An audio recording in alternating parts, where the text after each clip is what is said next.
자, 이 낯익은 얼굴들도 눈에 띄어야겠죠. 띄고, 예. 또 새로 뵙는 분들도 계시고, 제가 9월에 여기 부임했습니다. 그래서 저기 아마 우리 수업에서 만나 뵙지는 않았지만 지금 인지행동치료라는 과목을 찍고 있어요. 예. 오늘 특강을 들어보시고 마음에 드시면 수강을 한번 해보시고 마음에 안 들면 수강을 안 하셔도 뭐라고 하지 않습니다. 자, 그래서 오늘 제가 특강을 한 2시간 반 정도로 준비했는데요. 강의는 지루하지 않게 또 길지 않게 제 그 모토입니다. 시간 지키는 건 아주 제가 정말 자신 있거든요. 그래서 여러분들 길지 않게 운영을 할 테니까요.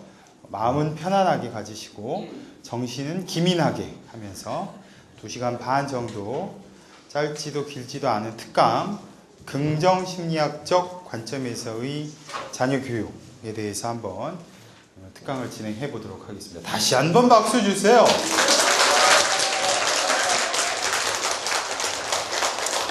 자, 좋습니다. 그래서 제가 최근에 이제 외부로 강의를 많이 다니는데요. 이제 아무래도 청소년 쪽을 전공을 했습니다. 그래서 청소년 관련된 기관에서 이렇게 강의 의뢰들이 많이 들어오는 편이고, 또 긍정심리학이라고 하는 비교적 최근에 인기 각광을 받고 있는 분야가 있습니다.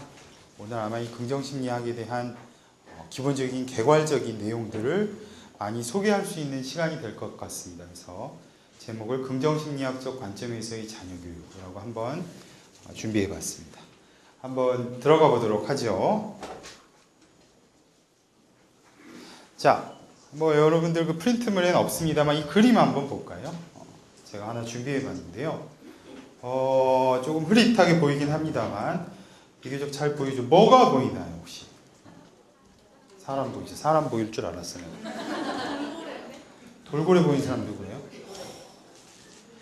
제가 이거 어느 웹사이트에서 찾았는데요. 뭐 돌고래가 13마리가 보이면 정상이고, 돌고래가 안 보이고 성애의 장면이 보이면 음탕하다, 음흉하다, 이런 얼토당토하는 심리검사라고 올라있는 찌라시에서 하나 가지고 와봤어요. 여러분 도대체 돌고래가 보이세요? 2년째 보고 있지만 보이질 않습니다. 저에게는 내가 돌고래라는 걸 과연 알았나 싶을 정도로 모양이 보이질 않아요.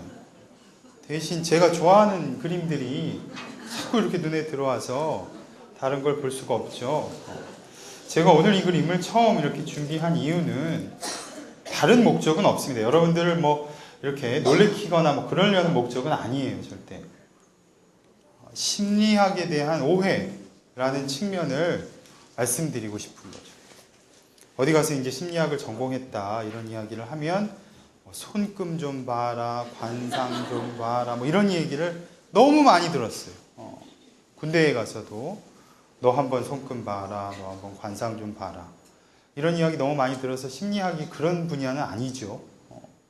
특히 상담 심리학 이런 전공이다 이런 이야기 하면 내 문제 이제 고민 좀 들어다오, 뭐 이런 정도면 이해가 돼요. 정말 얼토당토하는 심리학에 대한 오해들이 있죠.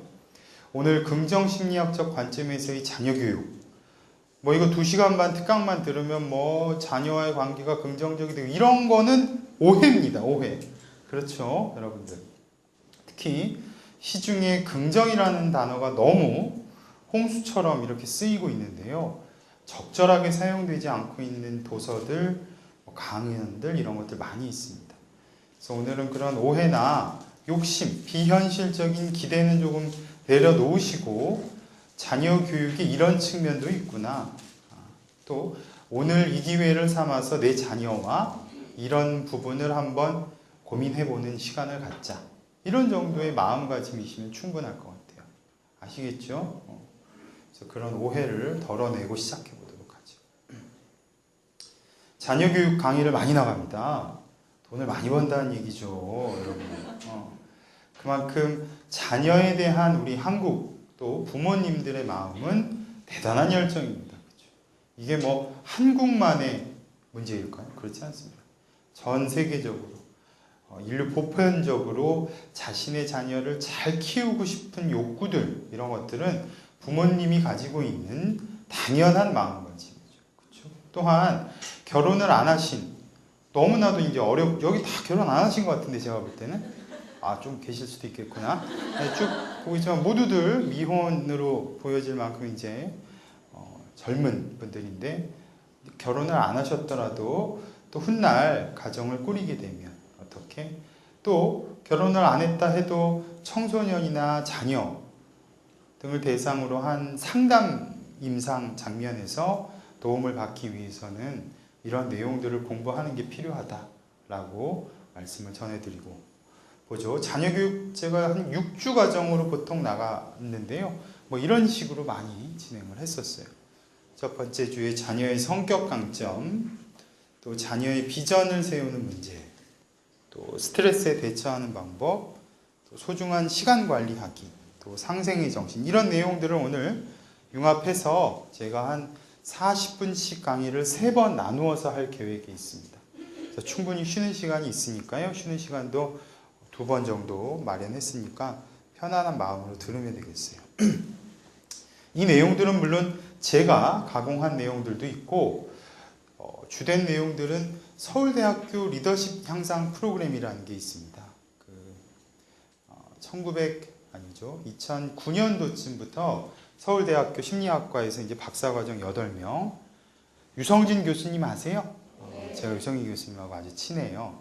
유성진 교수님을 포함한 박사과정생들과 또 심리학과의 권성만 교수님을 필두로 해서 한국형 리더십 프로그램을 개발했습니다. 그래서 그게 한 2천여 명 정도 서울대학교 학생들 대상으로 이미 진행이 됐고요. 그런 호응에 발맞추어서 청소년을 위한 서울대학교 리더십 향상 프로그램을 개발했어요. 그 내용들을 오늘 조금 소개해 드리도록 하려고 하니까 그렇게 이해하시면 되겠습니다. 수업에 들어가기 전에 그래도 수업의 전체적인 개관을 한번 보고 가는 게 중요하겠죠. 그래서 오늘의 특강은 이렇게 3부로 진행하도록 하겠습니다. 그래서 전반전에 자녀의 성격 강점을 활용하는 방법에 대해서 말씀드리고, 후반전에 자녀의 자기조절 능력 향상 방법에 대해서 말씀드리고, 그리고 이제 연장전에 가서 자녀의 상생적인 가치관에 대해서 한번 소개해 드리도록 하겠습니다. 이해되시죠? 예. 본격적으로 들어가 보도록 하죠. 혹시 이분이 누군지 아세요? 다 알아요? 오체불만족이라는 책을 써서 아주 책이 많이 팔렸죠. 이 오토다케 히로타다 라고 하는 일본인이에요. 그렇죠? 딱 보면 알겠지만 이제 장애인으로 태어났죠. 사지절단증이라고 해요. 그래서 태어날 때부터 팔다리가 없었어요. 끔찍하죠. 여러분들 한번 머릿속에 떠올려 보세요. 만약 내가 아이를 낳았는데 아이가 사지절단증으로 태어났다. 아마 충격적인 일이 아닐 수 없죠. 근데 이제 오토다케의 엄마는 자녀가 태어났을 때 첫 마디가 그랬다고 그래요. 곰돌이같이 귀엽게 생겼다, 이런 표현했다고 하죠. 책을 보면 주로 이제 어머니가 대단하신 분 같다라는 생각을 많이 하게 됐는데요. 그냥 일반계 학교에서 적응하면서 나중에는 일본의 와세다 명문대학도 나오고, 또 꿈으로 가지고 있던 선생님의 꿈도 이루고, 리포터 활동도 하고, 세계를 다니면서 강연도 하고 그런다고 해요. 제가 또 한 사람의 예시를 준비했는데요. 함께 보도록 하죠. 이 사람은 누군지 아세요? 이 사람은 자넷 리라고 하는 세계적인 당구 스타예요. 제가 유성진 선생님하고 당구를 자주 쳐요. 유성진 선생님이 항상 지죠. 제가 이렇게 돈을 따서 차비하세요 이렇게 던져주는 게 제 유일한 낙이에요. 나 이거 녹화되고 있다니까 이 비공개적인 얘기를 못 할 것 같은데 조금 있다가 흥이 나면 더 얘기할게요. 자넷 리라고 하는 세계적인 당구 스타인데요. 이분도 척추측만증이라는 질병을 앓고 있어요. 당구 선수로서 척추측만증이라고 하는 병은 더 이상 당구 선수 생활하지 말아라 라는 의미라고 하네요. 그런데도 별명이 아마 흑검인가 그러고, 당구계 특히 이 포켓볼계에 있어서 아주 유명한 그런 선수로 성장했습니다. 이분도 이런 말을 했어요. 내가 자신감을 잃고 어려움에 처해서 다시 일어나 걸을 것인지 아니면 평생을 나만을 위로하며 살아야 할지는 내 선택이다. 이런 이야기 했다고 합니다. 자, 오토 다케와 자넷 리 두 가지 예시를 통해서 뭘 말씀드리려고 할까요? 아마도 그 두 사람이 자기가 갖고 있지 못한 것, 또 내가 다른 사람보다 못한 부분에 주목했더라면 지금 이런 예시를 들어드릴 수 있는 그런 자리에 못 올랐을 거다. 그런 성취에 가까워지지 못했을 거다. 이런 말씀 전해드릴 수 있겠죠. 결국은 내가 잘할 수 있는 것, 더 뛰어난 부분에 초점을 맞춘 관점이 그들이 갖고 있는 선천적인 어려움들을 극복하고 더 높은 성장을 이룰 수 있었다. 이런 말씀을 드릴 수 있겠죠. 그렇죠? 그래서 긍정심리학 쪽에서 예시를 많이 드는 두 사람 중에 두 사람을 소개해 봤어요. 한번 보겠습니다. 좀 더. 여러분들 이 책 아시죠? DSM-4. 아이고 다들 공부들 열심히 하시는 분들만 여기 특강에 모이신 것 같아요. 우리 상담심리학, 임상심리학 공부하시면 기본적으로 많이 접하게 되는 정신장애 진단 및 통계 편람이라고 하는 미국의 심리학회에서 발간된 책이죠. 금년도 12월 달에 DSM-5가 나왔다고 하죠. 저도 굉장히 관심이 가는 부분인데 지금 현재 보편적으로 국내에서 쓰이는 버전은 DSM-4 TR 텍스트 리비전 버전을 사용하고 있습니다. 이 DSM이 굉장히 변천해 왔죠. DSM-1에 대한 책은 지금 여기 사진엔 없습니다만 2부터 3, 3R, 4, 4TR 이렇게 발전해 왔어요. 자, 이렇게 DSM, 특히 정신장애에 대한 편람이 계속 바뀌는 이유가 뭔가요?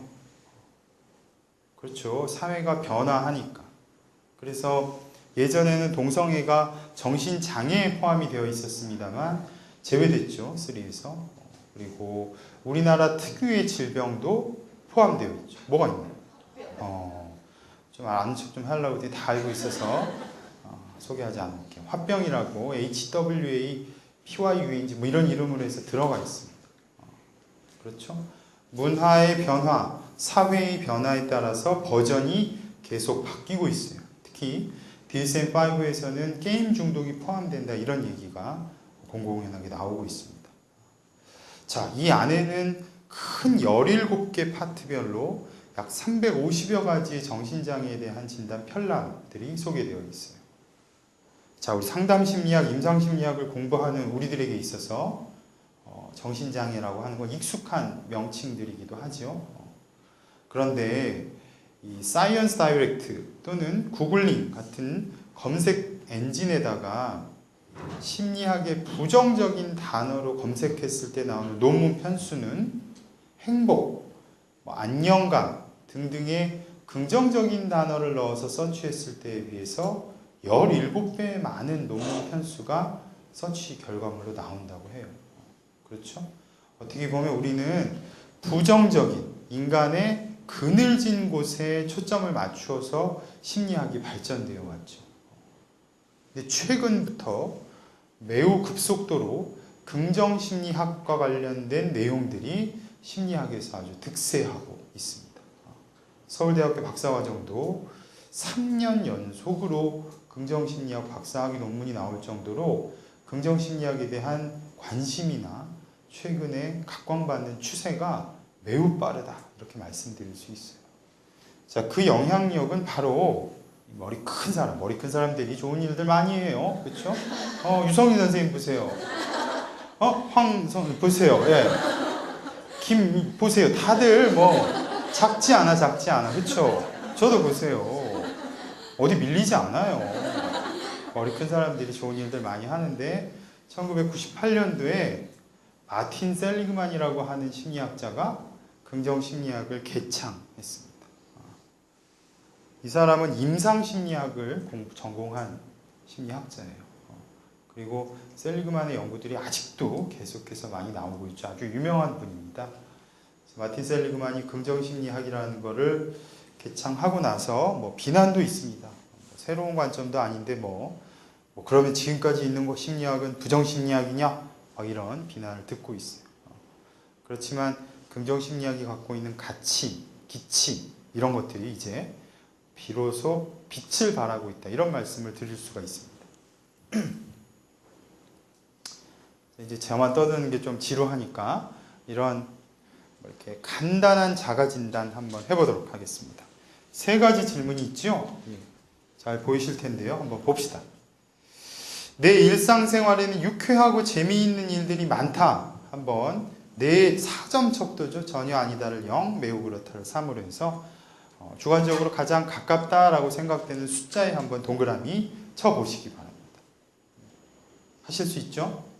어렵지 않죠? 2번째, 내가 하는 일에 나는 의욕과 열정을 느끼고 있다. 여기도 전혀 아니다 0점, 매우 그렇다 3점으로 4점 리커트 척도에 한번 체크해 보시기 바랍니다. 어렵지 않아요, 그렇죠? 3번째, 나는 가치 있는 일을 하며 살고 있다. 여기도 같은 방식으로 체크해 보도록 하겠습니다. 해보셨어요? 그럼 이제 여러분들 머릿속에는 3개의 숫자가 있을 수 있습니다. 그 3개의 숫자를 가지고 행복 삼각형, 사실 이거는 간단하게 축약형으로 제가 소개를 드린 거고요. 행복 삼각형 척도라고 21개 문항짜리 척도가 있긴 있습니다. 금년도 석사학위 논문, 학부 논문 중에서도 행복 삼각형 척도가 사용된 논문이 하나 있던데요. 아무튼 거기에 있는 문항 중에서 딱 3문항만 제가 발췌해서 오늘 가볍게 한번 해보려고 준비했습니다. 이걸 바탕으로 우리 삼각형 한번 그려볼까요?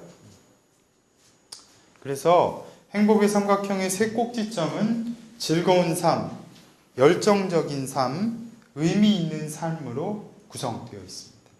그래서 첫 번째 숫자를 이 수직선상의 표시, 2번째 숫자는 좌측으로 흐르는 대각선상의 표시, 마지막 숫자를 오른쪽으로 흐르는 대각선상에 한번 표시해서 연결하면 삼각형 되겠죠. 저도 어제 급하게 해봤어요. 한번 봅시다. 저는 이런 삼각형이 그려지더라고요. 저는 최근에 좀 즐거운 것 같습니다. 그래서 2점 줬어요. 그리고 제가 이런 강연을 나가고 하면 내가 그래도 사람들에게 보탬이 되는 일을 하는구나 라는 의미 있는 삶에서는 3점을 한번 줘봤어요. 근데 최근에 좀 이렇게 열정이나 이런 목표의식 같은 건 조금 사그라드는 것 같아서 1점에 체크했습니다. 여러분들도 삼각형이 그려졌나요? 그렇죠. 한번 들여다보십시오. 그 삼각형이 정삼각형일수록, 그리고 크기가 큰 삼각형일수록 주관적으로 행복하다. 이렇게 표현할 수 있습니다. 그래서 이 행복 삼각형은 계속 변모합니다. 그래서 내 삼각형의 크기가 더 커지도록, 또 정삼각형에 이를 수 있도록 유지하는 게 이제 긍정심리학의 기치에 맞다. 이렇게 말씀드릴 수 있죠. 어떻습니까? 이 겉에 흐르는 가장 큰 삼각형에 해당되는 분도 계세요? 한번 손 들어봅시다. 있군요. 주관적인 생각이라는 거. 혹시 0으로 회귀해서 점으로 찍힌 분도 있나요? 그런 분들은 없죠. 저도 한 번도 만나본 적이 없습니다. 그런 분들. 그렇죠. 삼각형, 행복 삼각형이라고 하는 비교적 간단하게 자가진단을 통해서 자신의 현재 주관적인 안정감 정도를 측정해보는 걸 한번 같이 해봤습니다. 자, 이 마틴 셀리그만, 아까 그 심리학자가 주장하는 내용은 이런 겁니다. 나의 대표 강점을 활용하면 즐거운 삶, 열정적인 삶, 의미 있는 삶이 확장돼서 주관적인 행복이 높아진다. 특히 그 삼각형의 핵심에는 바로 대표 강점이라는 게 들어간다는 거죠. 그래서 지금부터 강점에 대해서 여러분들한테 소개를 드리려고 하는 겁니다. 대표 강점, 마틴 셀리그만이 주장하고 있는데요. 개인의 특징적인 긍정적 성품을 반영하는 주된 강점을 우리는 signature strengths, 즉 대표 강점이라고 이야기한다. 그리고 인간은 누구나 2가지에서 5가지에 해당되는 대표 강점을 갖고 있다. 이렇게 소개하고 있습니다. 여러분들도 어떤 대표 강점이 있을지 궁금하시죠? 그래서 조금 이따 소개를 드릴 텐데요.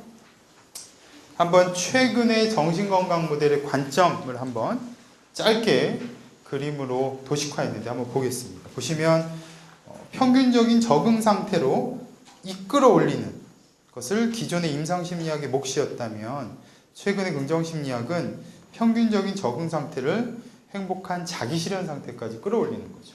그래서 그동안 우리 심리학자들은 이 부분에 큰 관심들을 갖고 있었다는 거죠.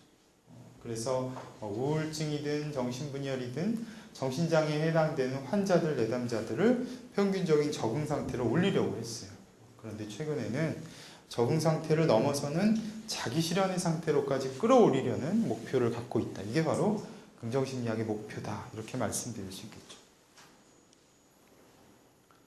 성격 강점은 문화 보편적으로 이렇게 24가지로 구성되어 있는 게 일반적입니다. 위에 보시면 크게 6가지의 상위 덕목이 있죠. 이것들을 우리는 하이 6라고 부릅니다.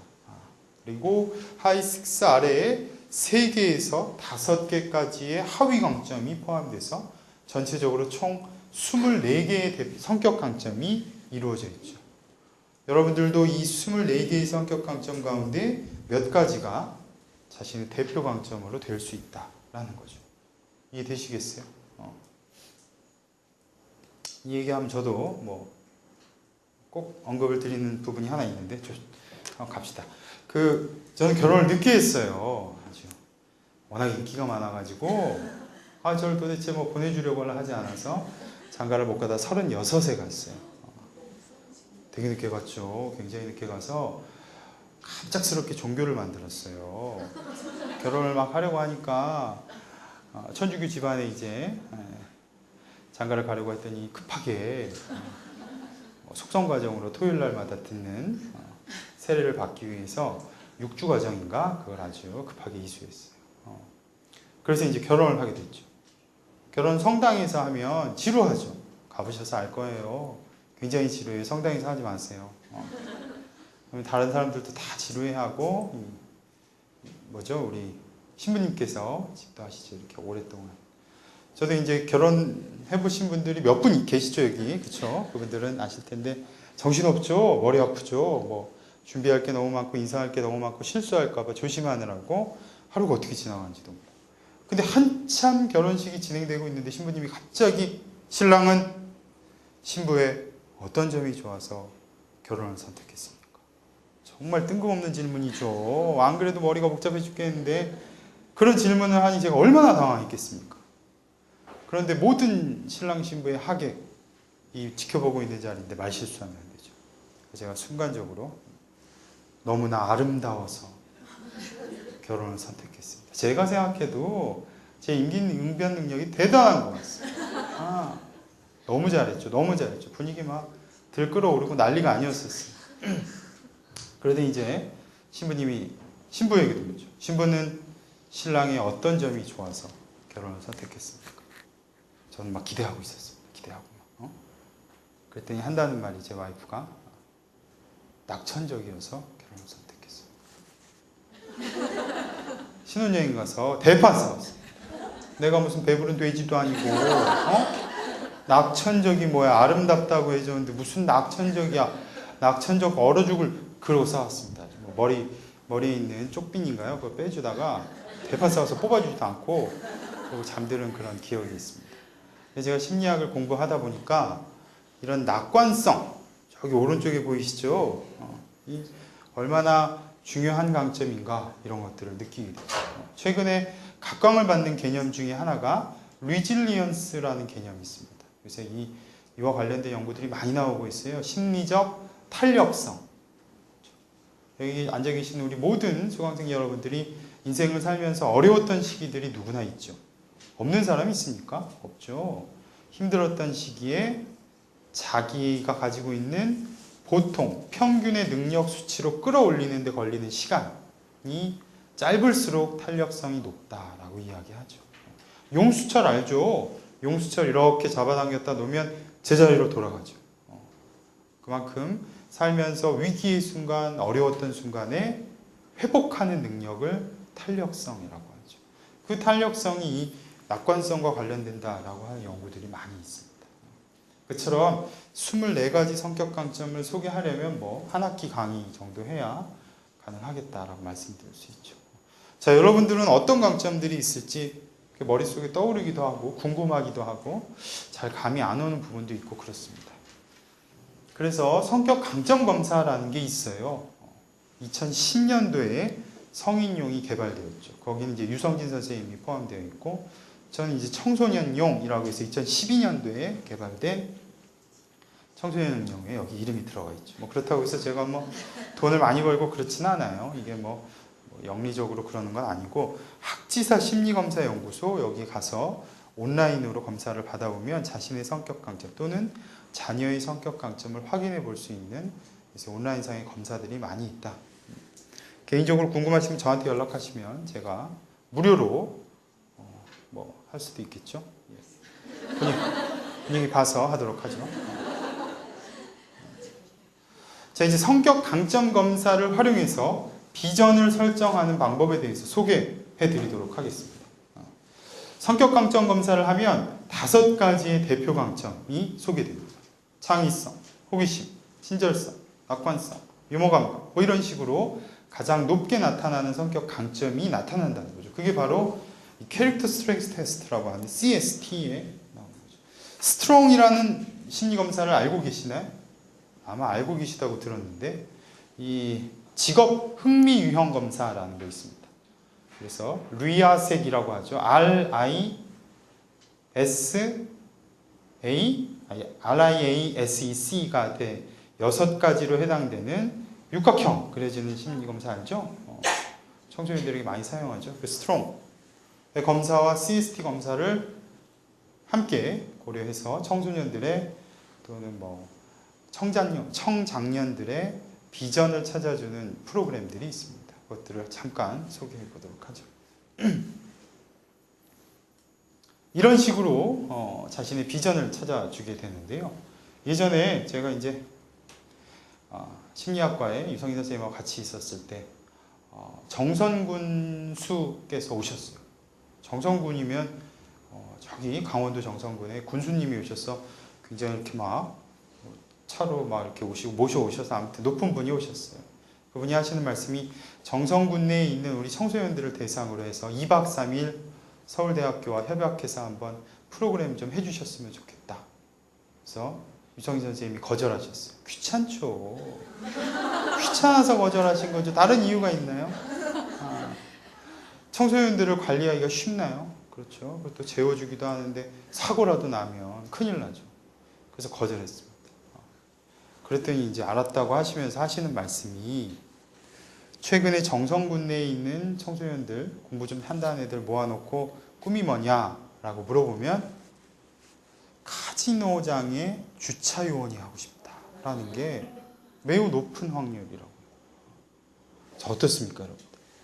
청소년들, 우리나라 청소년들의 꿈이 고작 물론 제가 뭐 비하하려는 건 아닙니다만 도박장에 주차요원을 꿈으로 품고 고등학생 시절을 보낸다는 게 안타깝지 않습니까? 제가 바로 한다고 했어요. 하겠습니다. 유성희 선생님 안 해도 전 하겠습니다. 오늘 유성희 선생님 죽이는 날이에요. 하나라도 밟아야 제가 좀 살죠. 그래서 유성희 선생님을 반대해도 제가 오케이 해서 2박 3일로 정선군에 있는, 정선군은 이 지방자치제라서 굉장히 재정 상태가 좋습니다. 거기가 이제 아무래도 카지노가 있으니까. 그래서 꽤 많은 돈을 들여서 지금까지도 그 프로그램이 운영되고 있다고 듣고 있어요. 자, 우리나라 청소년들의 꿈, 비전, 불행하지 않습니까? 그런 의미에서는 그들의 꿈을 찾아주고 목표의식을 찾아주는 것이 얼마나 중요한 가치 있는 일인지 이런 것들을 느낄 수 있습니다. 여러분들의 자녀도 지금 현재 꿈이 없다면, 비전이 없다면 비전을 찾아주는 길을 제시해 주는 게 의미 있는 자녀 교육의 장면이 될 수 있다. 그래서 청소년용 리더십 향상 프로그램에 있는 내용을 소개하죠. 그래서 비전을 한번 세워보자. 2가지를 근간으로 해서 해보자. 첫째, 강점 검사에서 나온 강점, 직업 흥미 유형 검사에서 나온 나의 흥미 유형을 복합해서 비전을 세우면 내가 좋아하는 일이고 잘하는 일이면 비전을, 꿈을 이루기가 쉽겠죠. 그런 의미에서 찾아주면 실제 예시 하나를 소개하면 이렇습니다. 강점이 정의 영역에서 나왔어요. 공공의 이익을 중요시하고 다른 사람을 공평하게 대하고 집단을 잘 이끌어가는 능력들이 대표 강점으로 나온 청소년이었습니다. 한 남학생이었는데 그 그 친구의 스트롱 검사 결과를 보면 E 타입, 엔터테이너 타입, 기업 경영자, 리더십이 강한 진취적이고 정열적인 이 두 가지를 복합하면 어떤 꿈을 청소년들이 세울 수 있을까요? 그렇죠. 사회적 책임을 다하는 기업 경영자가 되고 싶다. 이런 꿈을 만들었어요. 그래서 자기가 포도라는 그룹을 만들어 보겠다. 애플이 있으니까. 그래서 참 가상하다. 좋은 생각이다. 그래서 좋게 봤다. 여러분들 안 웃을까 봐 굉장히 고민했는데 다행이다. 자, 두 번째 예시. 지혜의 강점을 가진 한 여학생이 있었어요. 창의성, 호기심, 학구열 등등을 강점으로 갖고 있었어요. 그래서 이 친구의 직업 흥미 유형 검사를 했더니 리얼리스틱, 그래서 엔지니어, 실용적인 것, 신체적인 활동 등을 선호하는 경향. 그 결과 합쳐서 새로운 기술을 개발하는 엔지니어의 꿈을 만들 수 있겠다. 이런 비전을 만드는 거죠. 실제로 이렇게 발표를 시켰어요. 이게 실제 장면이에요. 앞에 나와서 발표를 시키죠. 안녕하세요. 저는 누구누구입니다. 지금 나는 친구들 앞에서 용기 있게 제 비전을 선언합니다. 나는 나의 강점인 정의와 내 흥미 유형 가운데 기업형이라는 것을 적극적으로 활용해서 사회에 공헌하는 공기업을 운영하는 기업 경영자가 되겠습니다. 그럼 이렇게 막 박수를 쳐주죠. 희망찬 제 미래의 응원의 박수를 보내주십시오. 감사합니다. 이렇게 앞에 나와서 발표를 시키는 프로그램을 진행합니다. 그러면 학생들도 굉장히 뿌듯해하고요. 부모님들도 좋아하시고 그런 일들이 있죠. 자,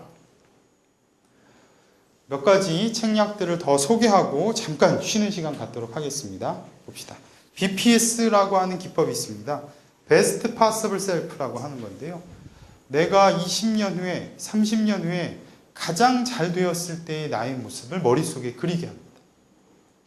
그러면 뭐 이런 친구도 있죠. 교육부 장관 하겠습니다. 그럼 이제 불을 끄고 머릿속으로 그때의 모습을 그려보도록 하죠.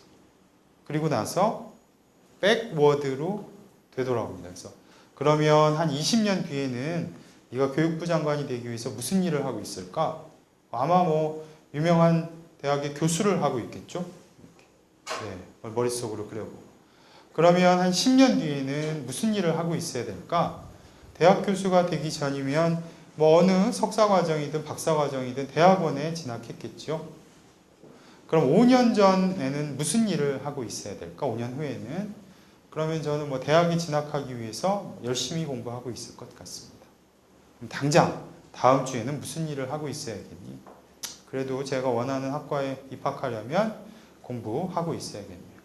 이렇게 가장 이상적이었을 때의 내 모습으로부터 백워드로 되돌아오는 기법을 사용하는 걸 BPS 기법이다 라고 소개하죠.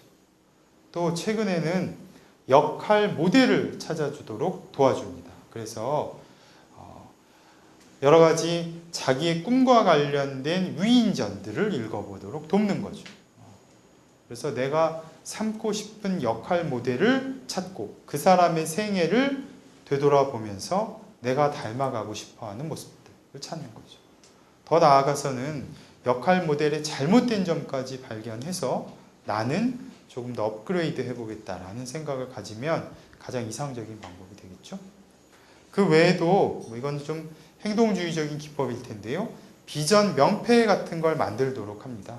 그래서 이렇게 도화지 빳빳한 걸 사다가 뭐 아까 기업 경영자가 되겠다라고 쓰고 그 명패를 책상에 붙여놓도록 한다든지 하는 유도하는 기법을 사용하죠.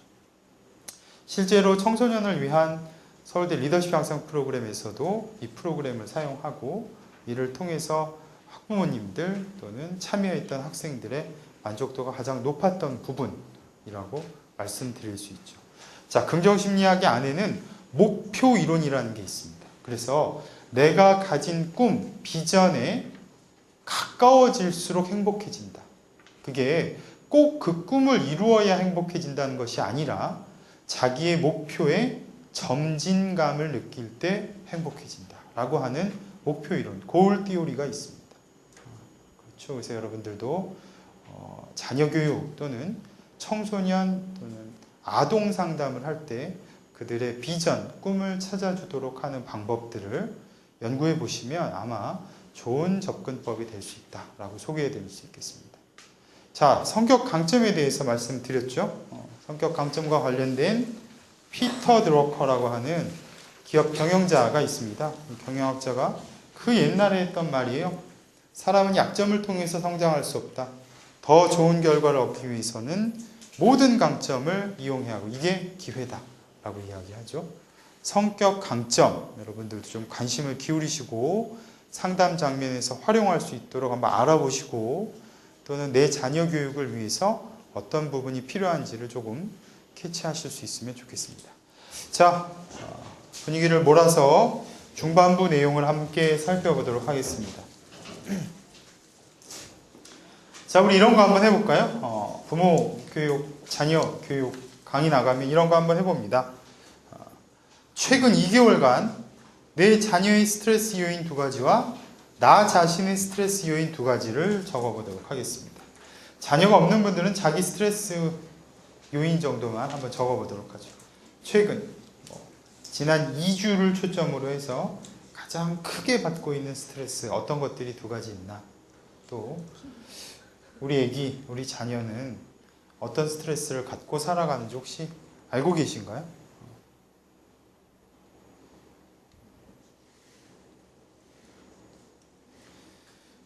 저는 아직 자녀가 이제 청소년 쪽은 아닌데 청소년 자녀는 굉장히 교육하기가 어렵죠. 말도 잘 안 듣고 이제 부모의 품을 떠난다 이런 표현을 할 정도로 어울리기 자체를 싫어하죠. 어디 가자고 이렇게 막 조르면 다녀오세요 뭐 이런 표현들 주로 하죠. 됐어요? 갔다 오세요 뭐 이런 이야기들 많이 듣는다고 합니다. 한번 본인의 자녀들은 어떤 스트레스가 있는지 한번 적어보시겠어요?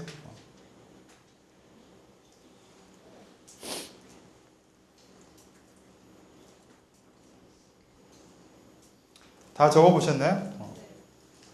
제가 사실은 돌아가면서 이렇게 발표를 시키거나 지명해가지고 발표를 시키는데 그렇게 하면 마이크가 안 된대요. 그래서 오늘은 그렇게 안 하고 이렇게 써보는 것 자체를 의미를 두도록 하겠습니다. 그래도 좀 아쉬운데 뭐 한두 명 정도 앞으로 모셔서 하면 될 거 아니에요. 그렇죠? 뭐 마이크야 뭐 제가 앞에 있으니까 들릴 수 있죠? 혹시 자녀를 두고 계신 분 한번 손 들어봅시다. 죄가 아니에요. 이런 건 죄가 아니에요. 죄가 아닙니다. 높이 드세요. 뭐 연말인데 한번 좀 팔 좀 길게 뻗어보세요. 팔 쭈그러들겠다. 그러다가. 좋습니다. 아이고, 자녀가 있으시단 말씀이에요? 의외네. 좋습니다. 그럼 지금 손 들었던 분들 중에 한번 잘 정리하신 분 있으면 한 분만 모셔서 제가 이름을 잘 기억해뒀다가 원하시는 과목에서 가산점을 제가 이런 특혜가 없죠. 제가 모든 교수님들하고 다 내통하고 있으니까 원하시는 과목에서 가산점을 한번 드리는 방향으로 저를 믿진 마세요. 아무튼 한번 해봅시다. 자, 한번 내 스트레스 한번 자기 공개 한번 해본다. 우리 함께 공유해보자. 또 우리 아이가 요새 이런 스트레스를 갖고 있는 것 같습니다. 한번 이야기를 앞에 나와서 해주실 분 한 사람만 찾겠습니다. 자신 있네. 박수 한번 주십시오. 네. 자기소개도 하시고 한번 이렇게 발표해 주시면 좋겠습니다. 안녕하세요. 저는 11학번 2학기 신입이라서요. 권영주라고 합니다. 아이고 반갑습니다. 제 자녀의 스트레스는 저희 아이가 지금 임원이에요. 근데 지금 중3이거든요. 핸드폰을 내야 되잖아요. 애들이 수업 전에. 그걸 못 걷는 게 지금 스트레스, 이게 말이 되니까 그 친구들과의 관계 때문에 좀 센 애들이 있잖아요. 교실에. 그런 애들 때문에 힘들어하는 게 지금 스트레스고, 한 가지가 그거고 또 하나는 동아리 활동하는데 지금 24일날 발표회를 준비를 해요. 그것 때문에 지금 또 한참 스트레스, 짜증이 이만저만이 아니에요. 그렇게 스트레스를 부리고 있는 딸 한 명이 있습니다. 좋습니다. 예. 본인의 스트레스도 있나요? 저요? 예. 저는 최근 2주 동안은 시험 때문에 한 가지 스트레스가 심각했고요. 그리고 또 하나는 우리 집안에 지금 세탁기가 망가졌는데 세탁실이 좁아서 세탁기가 들어가지 않고 있어요. 네. 새로 샀는데 그것 때문에 집안 공사를 해야 돼서 엄청난 스트레스를 받고 있어요. 개인적으로. 알겠습니다. 원하는 과목이 있는데요. 예예. 여기서 언급하시면 현대 심리치료. 현대 심리치료 누가 강의하시나요? 아 확실하게 가산점. 권영주 하구님이세요? 예예. 알겠습니다. 성적 입력 기간이 24일 월요일이라고 들었는데 그 전에 제가 선생님을 뵈면 좋을 텐데 좋습니다. 잘 들어보셨죠? 우리 자녀의 스트레스 요인 2가지 또 권영주 학우님의 스트레스 요인 2가지를 말씀해 주셨어요. 우리 큰 박수 한번 드려주세요. 지금 딸이 몇 학년이세요? 중학교 3학년이라고 그러시네요. 그래도 중학교 3학년 자녀와 그런 이야기를 나눌 수 있다는 것 자체만으로도 그래도 관계가 어떤 좋은 측면이 많이 있으리라고 예상해 볼 수 있겠습니다. 특히 학교에 임원을 하면서 학생들을 부리는 거 아마 힘들어 할 텐데요. 그게 나중에는 또 좋은 배움이 될 수 있으니까 잘 다독여주는 방향으로 딸 자식 잘 이끌어야겠네요. 세탁기가 안 들어가신다고요? 좀 작은 걸 사시지. 이렇게 우리에서 잘 사시나 보다. 그리고 시험 때문에 다들 스트레스 받으셨죠? 지금 뭐 보니까 성적 입력하시느라고 죽어나더라고요, 다들. 좋은 학점을 주고 싶은데 이게 요새 상대평가죠. 더 좋은 학점을 많이 드려도 안 들어가게 돼 있어요. 그래서 튕겨나와. 제가 어떻게 잘하느냐? 저는 안 해봤지만 저는 서울 디지털대학교에 있었습니다. 그래서 거기서 이제 상대평가를 입력하면 안 들어가죠. 서울대학교에서도 강의를 하지만 거기도 상대평가로 들어가질 않습니다. 그런 식으로 상대평가에서 교수님이 줄 수 있는 퍼센티지가 정해져 있죠. 그래서 시험을 보시느라고 고생하신 또 수강생분들 계시고 또 학점을 주는 데 있어서 교수가 갖는 어려움들도 있습니다. 제가 단언컨대 여기 계신 모든 지금 8분의 교수님 계시거든요. 모두 다 학생들에 대한 열정이 대단하세요. 제가 뭐 빈말로 드리는 게 아니라. 그래서 좋은 교육, 양질의 교육, 또 배움을 많이 익혀나가실 수 있도록 도우려고 하니까요. 시험 기간 힘드시지만 좀 이렇게 더 열심히 하는 방법밖에 없죠. 뭐. 그렇죠? 특히 어느 과목이 좀 어렵습니까? 제가 리틀 황이라고 했다가 그래서 그냥 뒤에서 칼 맞는 줄 알았어요. 그런 말 하지 말라고. 황 교수님도 싫어하시더라고요. 비하인드 스토리인데 몇 가지 말씀드리겠습니다. 자, 자기의 스트레스 요인, 자녀의 스트레스 요인 이런 것들을 한 번쯤 고민해 보십시오. 그리고 대화를 좀 나누어 보시기 바랍니다. 그 이야기를 나눈 과정만으로도 많은 부분이 해결책이 보일 수 있습니다. 오늘 이런 자기 조절과 관련된 내용들을 수업 중반부에 한번 담아봤습니다. 함께 보시죠. 스트레스라는 건 뭐 현대사회에서 엄청 많이 사용되는, 너무 빈번히 사용되는 단어라서 이제는 그 단어가 주는 감흥이 별로 없죠. 스트레스 없이 살아가는 사람이 있습니까? 없죠. 없습니다. 상담기관에서 상담을 해보면 스트레스가 너무 힘들다 이야기를 들어보면 사실 우리 현대인들 모두가 다 스트레스를 안고 살아가는 건 기정사실이죠. 이 스트레스를 버려놓고 갈 수가 없어요. 어떻게든 이고 가든 지고 가든 끌어안고 가든 올라가야만 하는 부분이라는 말씀이죠. 그래서 중요한 부분은 스트레스를 어떻게 처리하느냐 하는 문제가 중요하다는 말씀입니다. 특히 청소년 자녀들이 갖고 있는 스트레스 엄청나다는 거 아시죠? 사실 저는 청소년 연구를 하면서 느낌은 우리 한국 청소년들이 너무 불쌍해요. 그렇죠? 외국의 청소년들은 안 그럴까요? 잘 모르겠습니다. 그렇지만 그들도 분명히 어떤 스트레스를 안고 살아가겠지만 최근 한국 사회의 젊은이들이 너무 불쌍하다 이런 생각 듭니다. 제가 학생 시절 때에 비해서 훨씬 더 치열한 경쟁 속에 살아가고 있는 게 지금의 우리 청소년 또 그 밑에 아이들은 더 심한 경쟁이 있지 않을까 이런 생각이 들죠. 제가 전에 프로젝트로 폭력 청소년들을 이렇게 계도하는 프로그램 같은 거 마련하는 한 1년짜리 프로젝트를 맡았던 적이 있었어요. 그때 저기 충북 청주 쪽에 있는 문제고등학교였었습니다. 그 고등학교는 일반계 고등학교 떨어진 학생들, 실업계 고등학교 떨어진 학생들만 모아놓은 학교예요. 세죠. 그래서 저도 갔다가 화장실 한번 들어갔다가 무서워서 혼났어요. 다 문신했고 막 키가 이만한데 막 담배는 뻐끔뻐끔 펴대고 있고 막 쌍욕을 하고 있고 막 그런. 그래서 이제 수업을 하려고 들어갔더니 수업에 막 누워있어. 저기 막 사물함에 실제로 누워있습니다. 터프하죠 애들이. 그래서 뭐 그런 친구들을 계도하려고 뭐 아무리 좋은 이야기를 해도 귓등으로 듣지도 않아요. 그만큼 이제 그 청소년들의 눈높이에 맞춰서 교육하지 않으면 쉽지 않다. 아무튼 뭐 프로젝트에서 나온 결과는 여러 가지 있습니다만 조금 이따가 소개해드릴 시간이 있으면 잠깐 언급하도록 하겠습니다. 자, 크게 스트레스를 이길 수 있는 힘을 이렇게 두 가지 정도로 나누어서 한번 살펴보도록 하겠습니다. 첫째는 불쾌감을 떨어뜨리는 게 목표고요. 또 하나는 행복감을 증진시키는 게 목적입니다.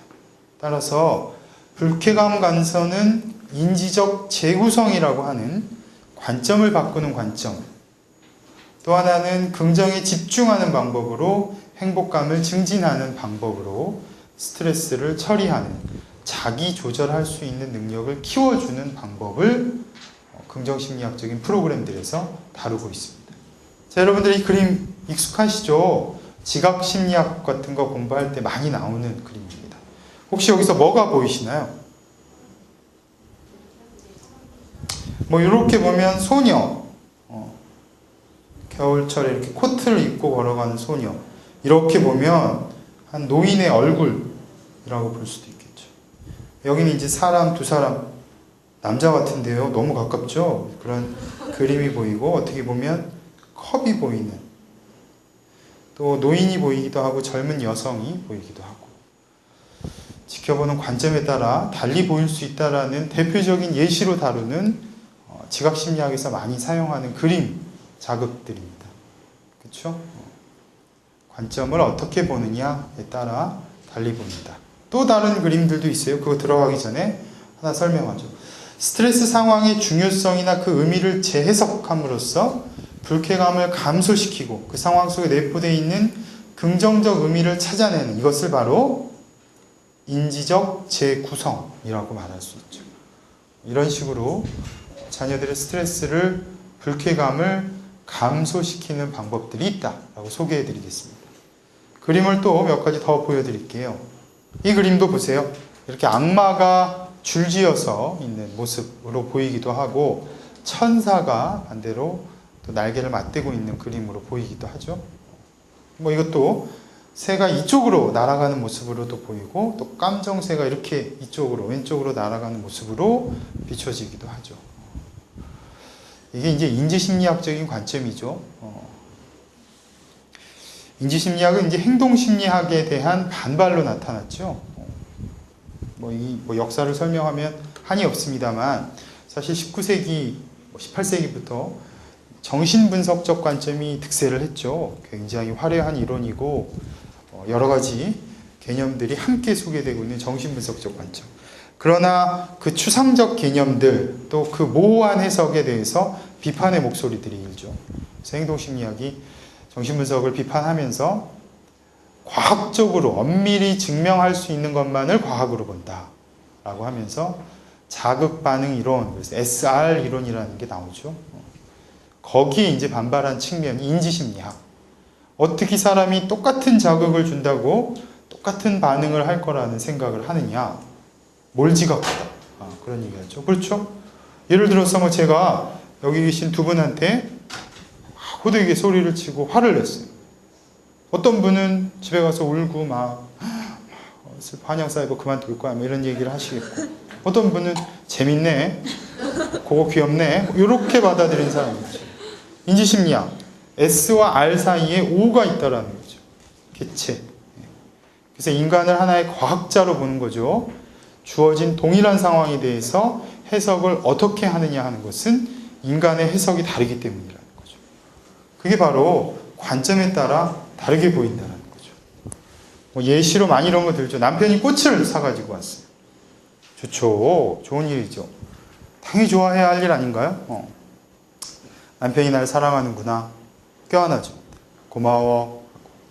어떤 일? 이거 왜 이래? 얘가 갑자기 왜 이래? 뭐 나쁜 일 했나? 뭐 돈을 잃었나? 큰 일이 생겼나? 의심하기 시작하죠. 계좌 추적하고 신용카드 내역을 확인하기 시작하고 텔레콤 회사에다가 전화해서 통화 내역을 조회해 보기도 하죠. 또 어떤 사람들은 아유 지금 세대가 어떤 세대인데 돈이 없어 죽겠구만 이런 꽃을 사 곧 이틀만 지나도 쓰레기가 될 건데 이렇게 해석하는 사람이죠. 남편의 꽃이라고 하는 자극은 똑같죠. 그런데 해석하는 사람의 관점에 따라서 결과물은 판이하게 달라진다라는 거죠. 그런 의미로서 불쾌감을 감소시키는 방법이다라고 소개해 드릴 수 있습니다. 특히 청소년 교육 장면 또는 청소년 상담 장면에서 유용하게 활용될 수 있는 인지적 오류에 대해서 함께 공부해 보도록 하겠습니다. 아론 백이라고 하는 심리학자 있죠. 인지심리학을 만들었죠. 인지심리 치료, 인지치료를 만든 백은 이런 말을 합니다. 정서장애, 우울증을 포함한 정서장애를 경험하는 사람들은 동일한 사건의 의미를 부정적으로 왜곡하는 경향이 있다. 이를 인지적 오류라고 한다는 거죠. 대표적인 예시들이 이렇게 있죠. 하나씩 살펴볼까요? 흑백 논리적 사고, 이분법적 사고. 우리 황성훈 교수님 박사 논문이 이분법적 사고죠. 아주 탁월한 논문이고 아주 좋은 반향을 일으켰던 논문이 있습니다. 무표정한 아빠 얼굴, 나를 싫어하는구나. 무표정한 선생님 얼굴, 나를 미워하시는구나. 이 친구들은 회색지대가 없죠. 중간지대가 없습니다. 딱 두 가지 놓고 이게 아니면 이거라는 사실이죠. 굉장히 인지적으로 편한 해석이긴 하지만 이게 잘못돼서 우울증, 불안, 장애로 이어질 수 있다는 사실입니다. 두 번째, 과잉 일반화. 한두 사례에 근거해서 일반적인 결혼. 요즘 애들은 다 똑같아. 하여간 담탱이들이란 이런 표현들을 하죠. 한 번의 경우, 두 번의 경우가 과잉 일반화를 하게 되는 경우도 있죠. 여러분들도 그렇죠. 넘어갑시다. 자, 정신적 여과. 특정 일부 정보에만 주의를 기울여서 전체의 의미를 해석하는 경우. 그렇죠? 저도 강의를 나가면 뭐 이렇게 100여 명 이렇게 앉아 있습니다. 다들 똘망똘망하게 저를 쳐다보고 막 웃어주시고 막 반응해주고 좋습니다. 그런데 한두 명이 뭐 예를 들어 신문을 펴놓고 있어요. 자꾸 신경 쓰인다. 어떻게 하지? 망했어. 역시 내 강의 재미없어. 거봐. 역시 나는 감흥을 줄 수 없어. 뭐 이런 이야기를 하고 돌아가면서 우울해지죠. 이게 바로 멘탈 필터링이라고 하는 거죠. 여러분들 커피 내려 드시잖아요. 그 여과지를 통해서 내가 취하고 싶은 부정적인 정보가들만 가져가는 거죠. 이런 것들이 정서장애에 직관된다라고 하는 연구들이 있는 거죠. 또 의미 확대, 의미 축소. 부적응적인 사람은 부정적 사건의 의미는 크게, 긍정적 사건의 의미는 축소합니다. 칭찬은 물 위에 새기고 비난은 돌 위에 새긴다. 뭐 이런 이야기도 있죠. 우리 사람들은 부정적인 자극에 예민할 수밖에 없습니다. 왜 그럴까요? 이제 진화론적으로 살펴보면 설명이 되죠. 부정적인 것, 내가 잘못한 점들을 고쳐야 살아남게 되죠. 적자생존. 긍정적인 것들은 좀 도외시하죠. 그래서 누군가 칭찬해줘요. 이야, 진짜 오늘 옷이 근사한데? 듣기 좋으라고 하는 말이지 뭐. 그래서 친구가 야, 머리 스타일 왜 그래? 구리다 야. 뭐 이거 한마디 했어요. 드디어 네가 본색을 드러낸다. 예전에 제가 한번 조별 수업을 진행했었어요. 인간관계의 심리학이라는 강의를 오래 했었는데요. 조별 주제를 하면 조별 발표를 하죠. 강의하는 게 힘드니까 조별 발표를 자꾸 시켜요. 니들이 발표하고 저는 채점만 하고 있는 거죠. 저 그렇게 나쁜 사람 아닙니다. 근데 그렇게 진행을 하는데 한 친구가 발표를 잘했어요. 너무 잘하더라고요. 제가 생각해도 이렇게 마치 유재석처럼 자기가 발표할 콘티를 다 짜와요. 그래가지고 막 진행자처럼 하는데 너 좀 갖고 와봐라. 그래서 이렇게 봤더니 막 반응이 빵 터지면 이런 멘트를 치고 반응이 죽으면 다음 페이지로 뭐 이렇게 써져 있어요. 아주 꼼꼼한 친구죠. 이렇게 발표를 했는데 이렇게 옆에 앉아있던 한 친구가 저기 뭐 발표 잘 들었습니다. 그런데 아까 그 뭐 한 15페이지에서 발표하신 내용이 잘 이해가 안 되는데 한 번만 설명해 주세요. 뭐 이렇게 했어요. 얘가 이제 뭐 설명을 하다가 말이 막힌 거예요. 예상치 못한 질문이었나 봐요. 얼굴이 막 불그락 풀어라. 다음 주에 이제 2조에서 발표를 하게 됐어요. 그랬더니 여기에 와서 앉아 있는 거예요.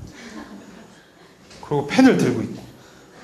발표를 한자 막 적어가면서 됐어요. 질문할 사람 했더니 질문을 한 10가지 이상을 쫙 합니다. 첫째, 둘째, 셋째, 넷째, 다섯째. 그걸 보고 얼마나 사람들이 부정적인 평가에 예민한지, 물론 그 친구 개인적인 문제 있을 수 있겠지만 사람들이 갖고 있는 부정적인 정서에 예민한 부분들은 상당히 긍정적인 자극과 대비되는 부분이 있죠. 의미 확대, 의미 축소 이렇게 보시면 개인화, 나와 상관없는 것을 나와 관련된 것으로 파악하는 거죠. 예시를 많이 들기는 뭐 지하철역에서 이렇게 계단을 올라오고 있었어요. 근데 앞에서 내려오던 한 여학생이 확 방향을 틀어서 다른 데로 갔어요. 내 몸에서 냄새가 나나? 이런 생각을 하는 거죠. 그 친구는 다른 볼 일이 있어서 갔을 수 있는데 나와 관계없는 것을 퍼스널라이제이션, 개인화하는 거죠. 이게 이제 더 심해지면 IOR이라는 게 있어요. Idea of Reference.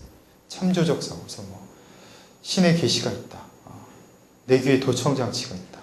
누군가 나를 지령을 내리고 있다. 뭐 이렇게 망상 또는 환각으로 이어지기도 하죠. 개인화. 그 밖에도 몇 가지 더 있습니다. 함께 보죠. 감정적 추리. 충분한 근거 없이 막연히 느껴지는 감정의 근거에서 결론을 내립니다. 나는 쓸모없는 인간이라는 느낌이 든다. 그러므로 나는 쓸모없는 인간이다. 이런 거죠. 제가 상담을 했던 한 청소년도 이런 케이스가 있습니다. 나는 버러지다. 반만 축내는 버러지다.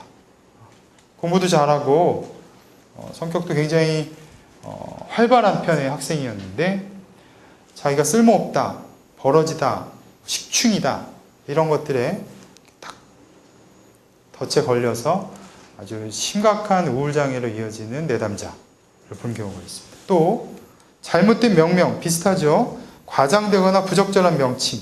나는 인간 쓰레기다. 나는 버러지다. 비슷한 거죠.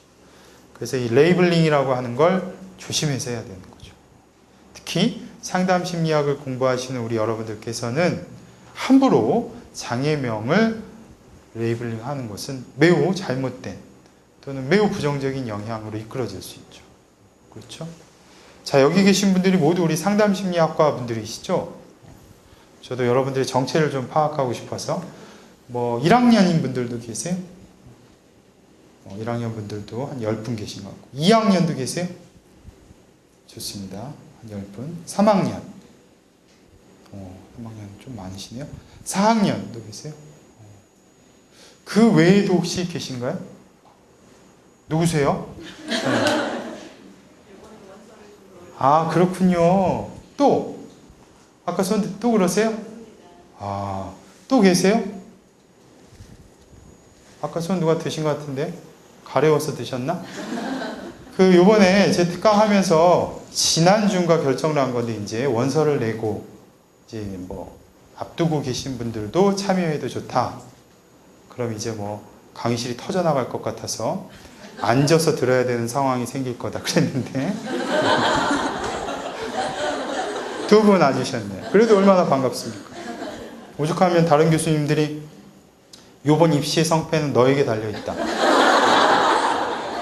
네가 뭐 옷을 벗든지 해서라도 끌어들여라. 뭐 이런 얘기를 하시는데요. 아무튼 뭐 제가 예상한 거랑 좀 다르군요. 좋습니다. 뭐 상담심리학과를 이제 입학하시게 될 분들도 계시고 현재 학업을 듣고 계시는 분들도 계시고 그렇죠? 임상과 상담을 공부하는 장면에서 잘못된 레이블링 내가 이번에 성격장애 배웠는데 당신 자기성 성격장애래. 이러고서. 그게 뭔데? 그거는 이런 거야. 자기는 그렇대. 이제 곧 죽을 거래. 이게 이제 스튜던트 신드롬이라고 하는 거죠. 배우면 왠지 내 주변 사람 또는 내 이야기 또 내가 알고 있는 사람의 이야기 같다라는 느낌이 드는 거죠. 그래서 어디 가서 정신병리 또는 성격장애 그런 거 강의할 때는 꼭 그 말씀을 드립니다. 왜냐하면 그런 잘못된 레이블링이 이렇게 인지적 오류로 이어져서 정서장애 또는 심각한 주요 우울장애로 연결되는 케이스가 있다니까요. 특히 아동 청소년. 그들에게 말을 하는 건 굉장히 조심해서 해야 되죠. 좋습니다. 독심술적인 사고, 충분한 근거 없이 다른 사람의 마음을 마음대로 추측하고 단정하는 것, 이런 것도 있습니다. 또 예언자적인 사고, 충분한 근거 없이 미래에 일어날 일을 단정하고 확신하는 것. 제가 옛날에 만났던 한 남자분인데 자존감이 굉장히 낮은 분. 소개팅을 했어요. 제가 이렇게 주선은 안 했지만 잘 해보라고 이렇게 뭐 여러 가지 팁을 줘서 잘 됐어요. 그런데 한참 사귀다가 선생님, 제 생각엔 다음 주에 분명히 채일 것 같아요. 다음 주가요, 12월 초인데요. 저는 12월 달에 계속 만난 적이 없어요. 그런 얘기가 어디 있냐. 채일 것 같아요. 정말 채였어요. 일반, 선생님 거 보세요. 제 말이 틀렸어요. 여자들은 다 똑같아요. 예언자적인 사고, 과잉 일반화, 흑백 논리, 이런 인지적 오류를 짚어줄 수 있는 내담자 케이스죠. 여러분들의 자녀 또는 청소년 상담 장면에서도 이렇게 발견될 수 있는 인지적 오류를 찾아주면 충분히 좋은 상담의 효과를 거둘 수 있는 부분이다라고 설명드릴 수 있습니다. 자, 이제는 불쾌감 감소의 부분을 접고 행복감 증진이라고 하는 긍정심리학적인 개입법 몇 가지를 소개해 드리도록 하겠습니다. 자, 긍정에 집중하기, 행복감 증진이라고 해서 최근에 향유학이라고 하는 개념이 있습니다. 이 개념인데요.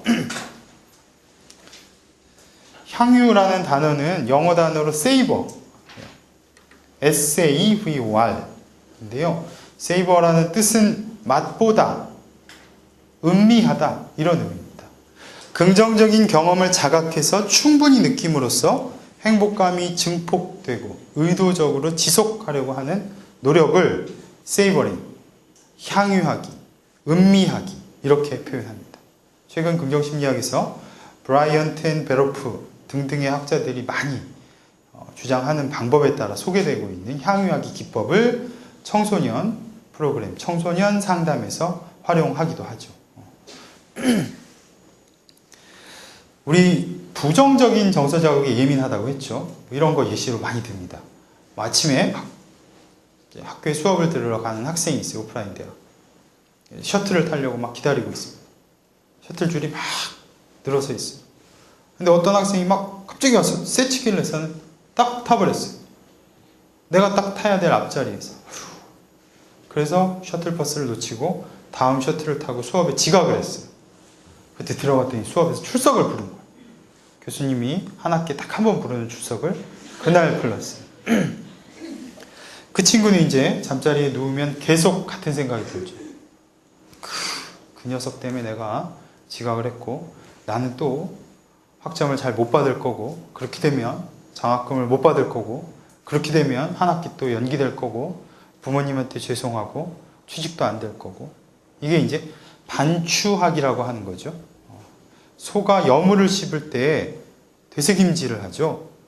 씹고 넘길랑 말랑 하다가 또 꺼내서 또 씹고 그게 우울증과 직관된다고 하는 부정적인 정서를 반추하는 대처 방식이라고 말씀드릴 수 있어요. 그와 반대되는 게 바로 향유학이라고 하는 거죠. 여러분들 좋은 일 있으면 어떠신가요? 예를 들어 며칠 뒤에 학점이 있던데 A+.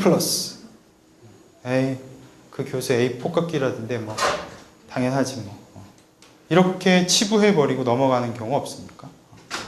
인간들이 주로 자신에게 있는 긍정적인 사건에 대해서는 의미를 대체로 축소하고 부정적인 사건들은 의미를 확대하는 경향성들이 있죠.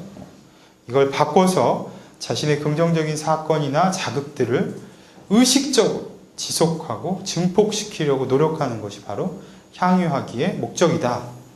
그래서 청소년들에게 소개하는 향유하기는 주로 이렇게 4가지 정도를 합니다. 오늘도 같이 작업을 해보고 또 몇 분 발표도 한번 들어볼까 이런 계획이 있습니다. 그렇죠? 긍정정서의 체험은 자꾸 억누르고 부정정서의 체험은 자꾸 증폭시키는 그런 행복과 반대되는 삶을 살고 있지 않습니까? 특히 청소년들 그런 측면이 두드러진대요. 그거에 반하는 스스로 축하하기. 긍정적인 경험을 하고 나서 스스로에게 칭찬을 아끼지 않고 따뜻한 자부심과 만족감을 느끼도록 하는 것. 잘했어. 너 대단해. 아자. 뭐 이런 것들이 포함될 수 있죠. 곧 성적표가 뜨겠죠, 여러분들. 기대됩니다. 아자. 여러분들 잘했어, 잘했어. 그래. 오늘은 네가 먹고 싶은 거 충분히 먹어. 자축의 의미죠. 이게 살이 찌는 단점이 있지만 그래도 일시적으로 굉장히 행복감을 줄 수 있죠. 예전에 서울대학교에서 박사 논문으로 나온 것 중에 대학생들이 어느 때 가장 행복감을 느끼나 이런 조사를 했었어요. 그냥 이렇게 설문지 조사를 한 게 아니라 DRM이라고 하는 굉장히 어려운 조사 기법을 사용했죠. 결론적으로 나온 대답이 뭔지 아세요? 사랑하는 사람과 맛있는 걸 먹을 때 라고 나왔어요. 그래서 뭐 누구 말은 인간의 행복은 식도에 있다 뭐 이런 표현을 쓰는 사람도 있어요. 맛있는 거 먹는 거 굉장히 기쁘잖아요. 그렇죠 여러분? 저도 너무 좋아하고 유성희 선생님 너무 좋아하고 황성원 선생님 뭐 말하면 뭐하고 다들 좋아하죠. 그렇게 맛있는 거 먹는 것들이 어떤 긍정적인 정서 경험의 핵심이 될 수 있다는 거죠. 자축하기 기억나시죠? 2002년 월드컵 때도 굉장했었죠. 예전에 뭐 어디 강의 가서 2002년 월드컵 얘기를 했더니 다들 멍 때리고 있어요. 그래서 물어봤더니 다 초등학생이었대. 그래도 여기는 우리 저랑 동감해 주실 수 있는 나이도 있으시잖아요. 그렇죠? 좋습니다. 기억을 잘 해두기. 긍정적 사건을 기억 속에 잘 저장해두고 그 이후의 일에 대해서 다른 사람들과 함께 거듭 회상해보는 거. 여러분들 이런 작업을 최근에 해보기도 해요. 2012년에 가장 행복했던 사건 10가지 적어보기. 내 성취 10가지 적어보기. 제가 만나고 있는 중학교 2학년 내담자. 얘는 하도 부모님들이 공부해라. 게다가 담임 선생님도 엄격하신 분이라 혼나기만 했어요. 게다가 키도 작아요. 자기를 너무 보잘것없게 보고 있죠. 그래서 너는 그런 사람이 아니다라고 백날 얘기해도 받아들이질 않죠. 그래서 하고 있는 작업이 지난주에 네가 잘한 일 3가지 적어보기. 빨래를 널었어요. 잘했다. 뭐 부모님한테 얘기 안 하고 이번 주에는 PC방 한 번도 안 갔어요. 잘했다. 그런 걸 하고 있습니다. 자, 뭐 장난스럽지만 놀러가서 찍은 사진들 재미있었던 기억들 또는 엽서, 편지 이런 것들을 통해서 예전의 기억들을 두는 것. 특히 이 작업은 나와 관련된 일을 하는 것이 중요하다라고 하죠. 그래서 내 자녀의 무슨 돌사진, 돌 때 틀었던 동영상 이런 것들을 돌려보고 회상하는 것이 긍정적인 정서 경험, 주관적인 행복감 또는 안정감을 향상시키는 데 의미 있는 작업이 된다. 바로 기억을 잘 해두기. 되시죠? 사진을 찍는 이유가 다 그런 데 있다라고 말씀드릴 수 있겠습니다. 세밀하게 감각 느끼기. 즐거운 경험에 주의를 기울여서 세부적인 내용과 요소를 세심하게 관찰하는 것. 여러분들 점심 식사 어떻게 하세요? 저도 뭐 한양대 학생들 보면 막 학생 식당에서 막 정말 그냥 막 쳐 넣습니다. 쳐 넣어. 그러니까 중간고사, 기말고사 기간 같은데. 직장인들도 그래요. 저도 직장 다녀보고 저는 이제 병원에서 근무를 할 때 보면 막 의사 선생님들 또는 간호사 선생님들도 다 막 정말 빨리 막 김밥 같은 거 먹고 뛰어들어가서 또 현장 일을 하죠. 도대체 우리 왜 그렇게 살아야 될까요? 그렇죠? 적어도 식사 시간만큼은 정해져 있는 시간에 천천히 좀 음미하면서 먹을 수 있으면 좋으련만. 세상이 그렇지가 않죠. 자, 이런 것들을 예시는 보통 뭐 와인에 대한 예시를 많이 들기도 하죠. 청소년들한테 떡볶이 얘기 많이 하기도 합니다. 와인은 좀 이렇게 음미해 먹도록 하죠. 와인 먹을 때 뭐 이렇게 하고 먹는 거라면서요. 이번에 와인 잘 하시는 분이 오셔서 얘기해 주셨어요. 그렇게 해서 먹는 거래요. 저는 그게 굉장히 추잡한 일인 줄 알았는데 잘 모르시는구나. 아이고, 와인도 잘 모르시면서. 자, 축복으로 여기기 보겠습니다. 긍정적 경험을 행운이자 축복으로 생각하며 감사한 마음을 새기는 거죠. 여러분들 얼마나 감사할 일이 많습니까? 많죠. 그래서 오늘은 감사하기 훈련, 제가 많이 하는 건데요. 이번에 얼마 전에 현대캐피탈 배구단 강의를 갔었어요. 현대캐피탈 배구단이 굉장히 돈을 투자를 많이 하는 배구단인데 만년 2등을 하고 있어요. 그래서 되다 안 되니까 저를 불렀나 봐요. 그래서 제가 향유하기로 강의를 들어가서 감사하기 기법을 소개했어요. 그래서 제가 좋아하는 최태용 선수, 문성민 선수. 와, 진짜 잘생기고 키들이 막 제가 깔창 달고 갔는데도 아무 소용없는 그렇게 잘생긴 배구단들, 유견승 지금 하고 있죠. 다 제 덕이에요. 제 덕이 아닌 게 없습니다, 제가. 그래서 오늘 감사하기를 한번 준비해 봤는데요. 카운트 블레싱이라고 번역하죠. 귀엽죠, 이 아이. 외국인 것 같긴 한데요. 감사 훈련을 한번 해볼까요? 저도 한번 해봤어요. 여러분들만 시킬 수는 없잖아요. 그래서 제가 감사하는 것 5가지 한번 써봤습니다. 보시고. 첫째, 아침마다 우리 와이프가 챙겨주는 토메이토 주스. 아니, 이렇게 써야 되는 거 아니에요, 여러분들? 누구 토마토라고 쓰려고 그랬어요? 옆에 와이프가 있어서 급하게 쓰느라고 하나 썼어요. 없는 걸로 하고요. 두 번째, 연구실 책상 오른쪽으로 이렇게 돌리면 학교 운동장. 운 좋게 좋은 연구실을 얻어서 옆에 보면 이제 저는 운동을 좋아하지만 이제 보는 걸 좋아해요. 그래서 젊은 친구들, 허벅지 이만한 애들이 막 한겨울에도 뛰는 걸 보면 저도 막 이렇게, 제가 남성 취향은 아닌데요. 네. 그런 모습을 보면 저도 활기차지는 느낌이 있어서 되게 감사하다. 세 번째, 강의 시간마다 내 말 한마디, 많지는 않아요. 내 말 한마디 한마디에 눈을 맞추면서 또롱또롱하게 쳐다보는 몇몇의 학생들. 기쁘죠? 신문 펴는 사람들은 이제 안 쳐다보고 그런 사람들만 쳐다보고 강의하고 있습니다. 찾아뵐 때마다 건강하신 어머니 아버지. 마지막으로 현관문을 들어서면 저를 반겨주는 딸과 아들 있어요. 똑같이 생겼어요. 똑같이. 너무 불행합니다. 제가 우리 딸에게 너무 미안한 마음인데요. 아직 현대사회 과학기술은 대단하기 때문에 크게 실망하지 말라고 제가 얘기해주고 있습니다. 혹자는 그래요. 저희 집을 놀러 왔다가 너 혹시 무성생식했냐? 그래요. 옆구리에서 애를 떼어낸 것처럼 어떻게 네 유전자만 몰빵이냐? 이런 얘기를 했어요. 똑같이 생겼습니다. 이것들이 현관문을 누르고 있으면 와서 이렇게 서 있어요. 이 기쁨. 되게 행복하죠? 그 친구들한테 미안하긴 합니다만. 자, 사소해 보이지만 여러분들이 감사할 만한 일들이 있죠? 한 3가지 정도 적어보려고 준비했습니다. 지금부터 여기 5가지라고 쓰이는 거 지우고 3가지만 적어보도록 하겠습니다.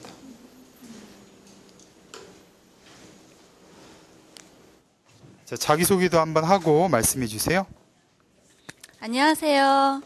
저는 지금 3학년 재학 중이고요. 내년에 4학년이 됩니다. 제가 감사할 만한 거 3가지는요. 첫 번째가 저희 아버지는 안 계시지만 엄마가 아직 건강하게 계시다는 게 가장 감사하고요. 그리고 두 번째는 제가 아침에 눈 뜨면 어딘가를 갈 수 있다는 직장이 있다는 것. 그게 두 번째로 감사하고요. 그리고 세 번째는 지금 현재 상담심리를 공부하고 있지만 사실 처음에 이 학과를 들어오고 이 학교를 들어오면서 어떤 특정한 목표가 있지 않았어요. 그랬는데 공부를 하다 보니 2학년 넘어서면서 2학년 한 2학기 정도 되면서부터 새로운 목표가 생겼습니다. 그래서 공부하면서 굉장히 다양한 여러 가지를 여러분도 그러시겠지만 접하면서 누군가를 저를 위해서도 그렇고 누군가를 돕고 싶다. 그래서 지금 저의 목표가 우리 학교에 있는 인턴이 되는 게 목표고요. 그리고 나중에 자격증 취득해서 다른 여러 가지 상담을 하고 싶은 게 제 목표라 저는 이 감사하고 싶은 게 이 학교 들어와서 제 인생에 새로운 목표가 생겼다는 게 감사합니다.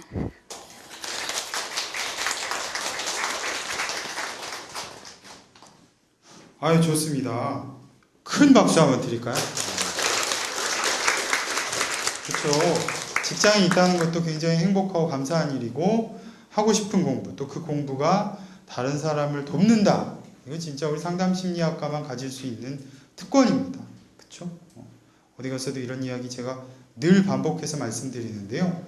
상담심리학 공부만큼 자기에게 도움이 되고 다른 사람에게 도움을 줄 수 있는 학문이 없다. 제가 예전에 학생 상담을 많이 했었는데 굉장히 우수한 성적으로 공부하고 있는 한 공대생이 내가 왜 이런 짓을 하고 있는지 모르겠다. 왜 그러냐. 핸드폰에 있으면 어떤 부품 이름은 제가 기억이 안 나는데 굉장히 중요한 부품을 만들고 개발하는 공부를 한대요. 그렇지만 내가 도대체 이 부품을 만들어서 무슨 의미가 있나. 그런 이야기를 하는 걸 들으면서 전직, 이직 또는 학과를 바꾸고 싶다라는 이야기를 들었었어요. 상담심리학 공부는 그런 의미에서는 나에게 도움이 되고 다른 사람에게 도움을 줄 수 있는 좋은 일이죠. 그런 거를 감사하며 살 수 있다는 게 되게 보기 좋습니다. 또 건강한 주변의 가족, 친지, 친구 이런 모습들을 감사하다라고 표현해 주는 분들을 많이 뵙고 있습니다. 비슷한 내용들이죠. 우리 한 사람만 더 모셔보도록 할까요? 손을 들락말락 하시다가 또 내리시는데, 자, 한 분만 더 모시고 제가 정리하도록 하겠습니다. 자, 누구 계실까요? 한번 아직 입학은 안 하셨지만 마음은 입학을 하신 발표 한번 들어보겠습니다. 박수 한번. 사실은 고등학교 졸업하고 그냥 직장 생활하고 결혼하고 예전에는 가정 형편 때문에 많이 공부를 못했었는데 이제 남편을 일단 잘 만났어요. 고등학교밖에 졸업 안 했는데 본인은 많이 공부를 했음에도 지금까지 그냥 꾸준히 변함없이 사랑해주고 이 자리에도 데려다 앉혀주고 설명해서 같이 도와주겠다고. 너무 감사한 일이죠. 네. 그리고 예전에는 몰랐는데 부모님께서 아직까지 살아계신다는 거에 나이가 들면 들수록 감사한 마음이 들더라고요. 그리고 본인들이 건강관리를 하셔가지고 크게 없이 지내주시는 게 너무 감사하고 좀 떨리네요. 그다음에 딸들이 있는데 크게 별 문제 없이 잘 지내주려고 하고, 또 아이들 또한 이 공부를 하면 엄마가 너무 잘 맞겠다고 격려를 해주고 그거에 대해서 너무 감사하고, 이제 시작하려는 입장이 있다 보니까 겁도 나고 그런데 용기를 많이 주어요. 그래서 또 여기 와보니까 선배님들한테 무조건만 여쭤보니까 할 수 있다 또 용기를 주시네요. 열심히 되면 공부하고 싶습니다.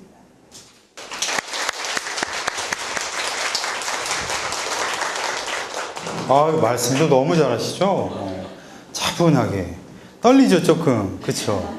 제가 얼마나 대단한지 알겠죠? 알아야 돼. 알아야. 아마 분명히 합격하실 겁니다, 제 생각엔. 또 지금 현재도 오후 2시부터 우리 교수님들 전부 투입돼가지고 지금 대학원 면접하고 있어요. 60명 뽑는데 220명 왔다나? 그래서 탈락을 일부 시키고 130명인가 지금 집단 면접을 하고 있어요. 저도 오늘 딱 걸렸는데 이거 덕분에 얼마나 행복한지 모릅니다. 그렇죠? 면접 누구를 떨어뜨려야 된다는 거 제 마음상 옳지 않아요. 저는 다 붙여드리고 싶고 다 좋은 점수 주고 싶죠. 아무튼 고생하고 계신데 경쟁률이 조금 높지만 이 상담심리학을 공부하신다면 아마 더 그런 마음을 가지고 임하신다면 더 잘 하실 수 있으리라 이런 생각 듭니다. 그리고 남편이 너무 좋네요. 들여다 주고 듣게 해주고 또 자녀들도 또 이 공부를 하면 좋겠다고 격려해주고. 제 와이프는 들으면 안 될 얘기였네요. 그렇죠? 너무 좋은 남편을 만나서 행복하시겠습니다. 우리 큰 박수 한번 보내드립니다. 사실 이 감사하기는 모두가 다 발표하도록 진행을 하는 편인데요. 오늘 인원이 많고 또 시간은 제한되어 있으니까 아마 이 써보시는 그 작업 자체로서 여러분들에게 좋은 효과가 있으리라고 생각됩니다. 청소년들에게도 이런 기법들을 활용하는 것이 아주 좋습니다. 그리고 청소년들도 안 할 것 같지만 막상 시켜보면 상당히 잘 따라옵니다. 그런 측면이 있고요. 감사하기는 여러 가지 연구 결과들이 있어요. 그래서 감사하기를 하는 것이 감사하기를 하지 않은 집단에 비해서 유의미하게 주관적 행복이나 안정감이 높아진다라는 연구도 있고요. 또 아주 믿을 만한 연구는 아니지만 어떤 수녀원에서 있었던 대규모 연구 중에 너무 자주 감사하기를 하는 것은 감사하기를 이따금 하는 것보다 더 도움이 되지는 않더라. 이런 연구도 있습니다. 오랜만에 이렇게 소시적으로 돌아가서 한번 감사하기, 유치하지만 한번 해봤습니다. 오늘 강의를 크게 3파트로 준비했다고 말씀드렸습니다. 첫 번째 파트는 성격 강점이라는 부분입니다. 이게 아주 유용한 측면이 있어요. 그래서 제가 상담을 할 때에도 폭력 문제로 문제되었던 친구들, 또 우울증으로 문제된 친구들을 성격 강점을 찾아주고 성격 강점을 증진, 또 그것을 발견, 상상, 활용하는 기법을 통해서 문제 행동이 개선되고 주관적 행복이 증진된다. 이런 취지로 학위 논문을 받았거든요. 그래서 그런 측면에서 이 강점이라고 하는 게 굉장히 청소년 상담에서 유용하다. 그런 의미에서 자녀 교육에서 한 부분으로 설명을 드렸고요. 두 번째 파트는 자기조절 능력입니다. 이 24가지 성격 강점에도 포함되어 있죠. 셀프 컨트롤 하는 부분이 있는데요. 그 내용 가운데서도 스트레스를 관리하는 방법을 불쾌감 감소, 행복감 증진이라는 2가지 부분으로 나눠서 설명했습니다. 마지막 부분은 청소년들의 상생 정신입니다. 아까 모두에서 말씀을 드렸듯이 이 서양의 리더십 프로그램들이 너무 가치관이 서구 사회에 집중되어 있다는 특징이 있었습니다. 제가 무슨 세븐 헤비트, 크리스토퍼 리더십, 카네기 리더십 이런 프로그램들을 다 들어가 봤었어요. 그랬더니 물론 내용들이 다 좋고 굉장히 고가죠. 로열티를 많이 무는 서양 프로그램들입니다. 그런데 외부에서는 그런 리더십 향상 프로그램을 14주차 듣고 250만 원인가 그렇게 받고 해요. 그래도 또 연수를 위한 목적으로 학생들이 아까 직장인들이 많이 수강하는 걸 확인할 수 있었는데요.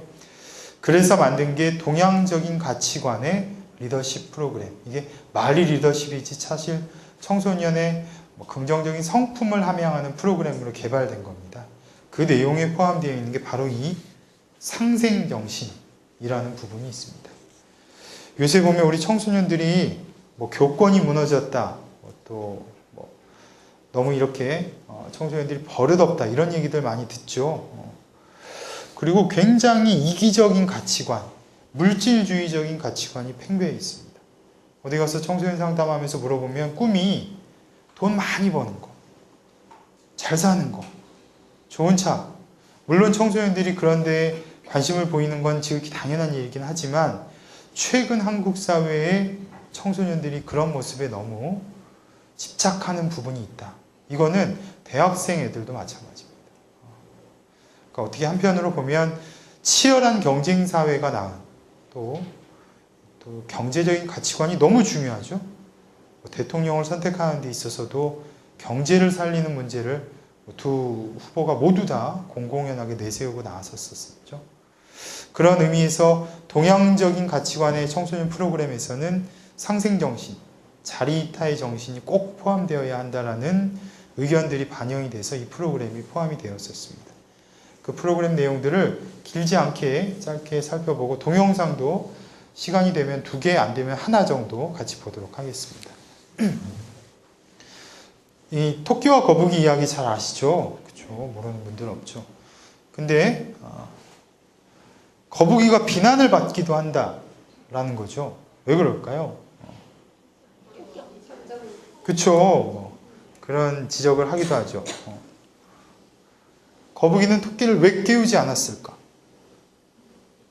경쟁의식, 승패의 사고방식, 이게 갖다 붙여서 해석을 하기 나름이긴 합니다만, 그렇죠. 요새 아이들은 사실 자기가 이길 수 있다, 좋은 성적을 받을 수 있다면 거의 수단과 방법을 가리지 않는다라는 측면이 있습니다.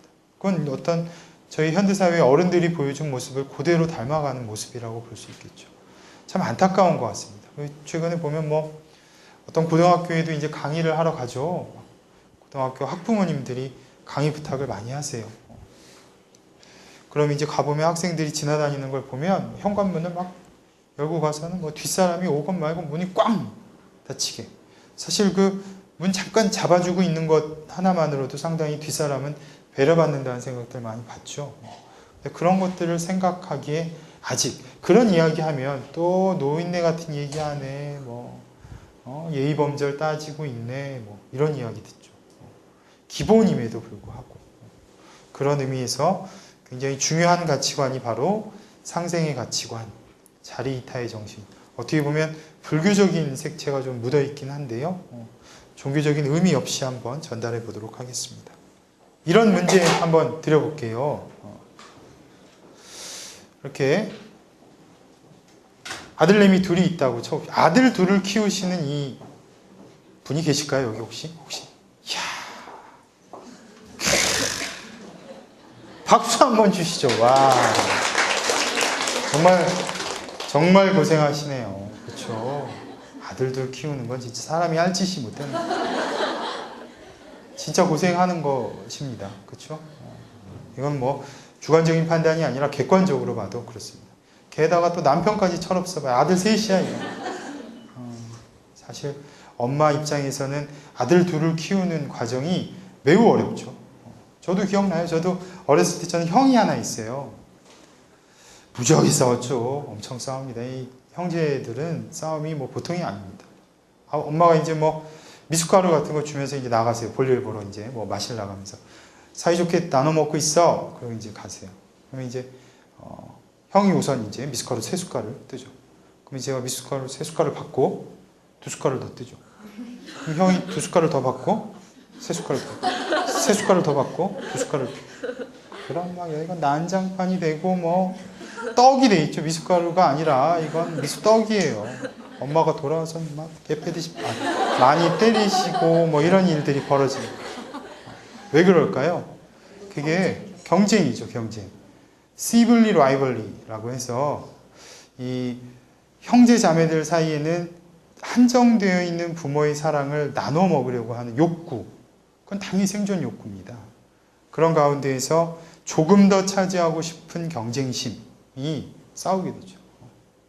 여기 예시를 하나 들어보면 목마른 형제가 있습니다.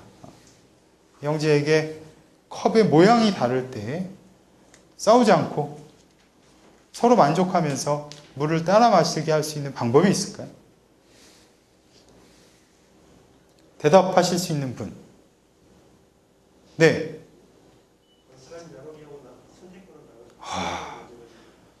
자, 이거 마이크에 안 들어간다고 해서 제가 한번 되짚어야 되는데 일단 박수 한번 보내주시고. 네. 그렇죠. 따르는 것은 누군가가, 선택하는 것은 다른 사람이.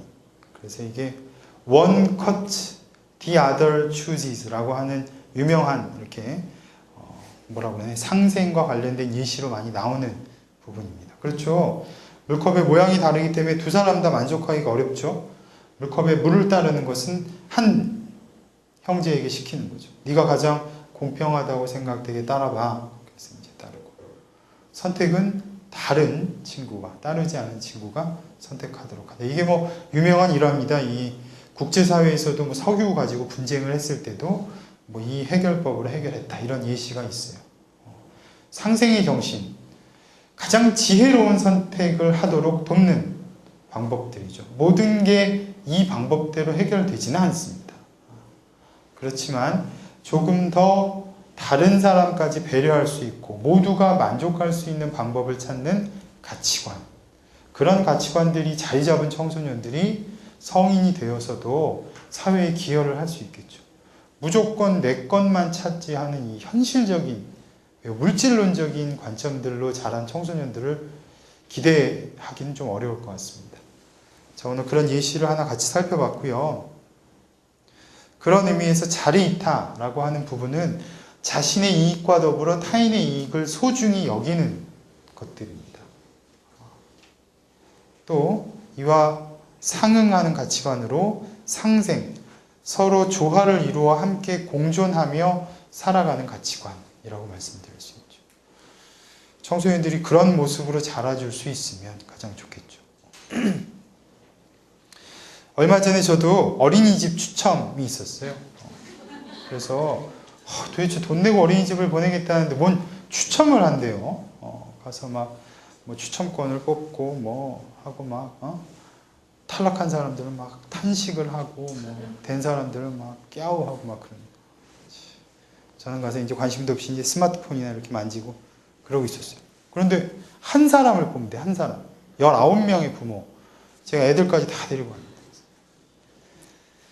틀렸어. 난 운이 없어. 그래서 이제 앉아가지고 스마트폰 보는데 하정인 제 딸아이거든요.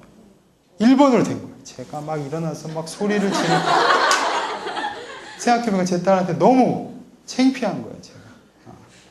그래서 이제 다른 분들한테 죄송하다고 하고 사과하고 딸아이한테 고맙다고 얘기하게 하고 뭐 그렇게 수습을 하고 나왔어요. 근데 뭐 저도 이런 거를 뭐 강의라고 해서 말씀을 드리지만 실천하기는 쉽지 않죠. 사람이 남의 입장까지 돌아보는 것은 굉장히 성숙한 마음가짐이라는 거죠.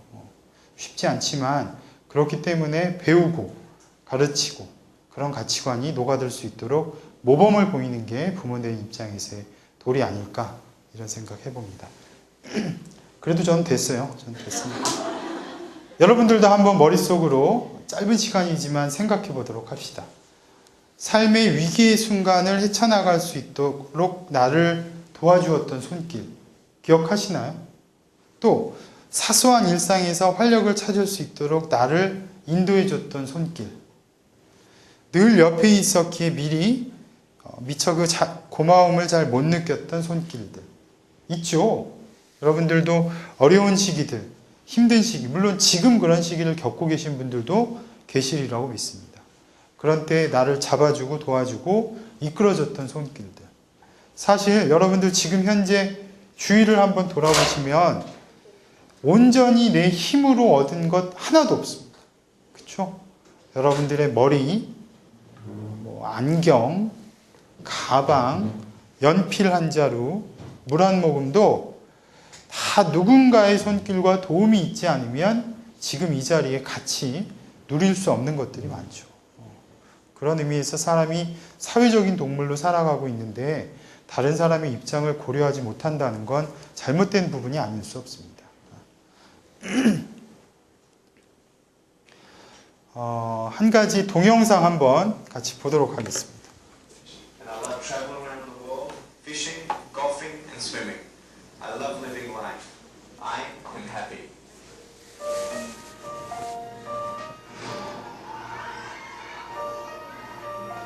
공을 찰 수 있는 발과 힘차게 달릴 수 있는 다리. 물살을 헤쳐나갈 팔과 손까지 그 어느 것도 갖지 못했지만 그는 지금 매우 행복하다. 미국 LA 근교에 위치한 닉의 집. 채 잠에서 덜 깬 상태였지만 닉은 그를 찾아온 낯선 손님을 반갑게 맞이했다. 유난히 넓고 높게 보이는 닉의 침대.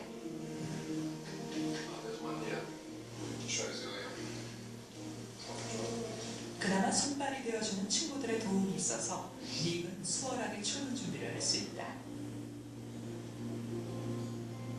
아침 출근 시간, 이때가 되면 닉의 일체로 역시 바쁘게 사무실을 나간다.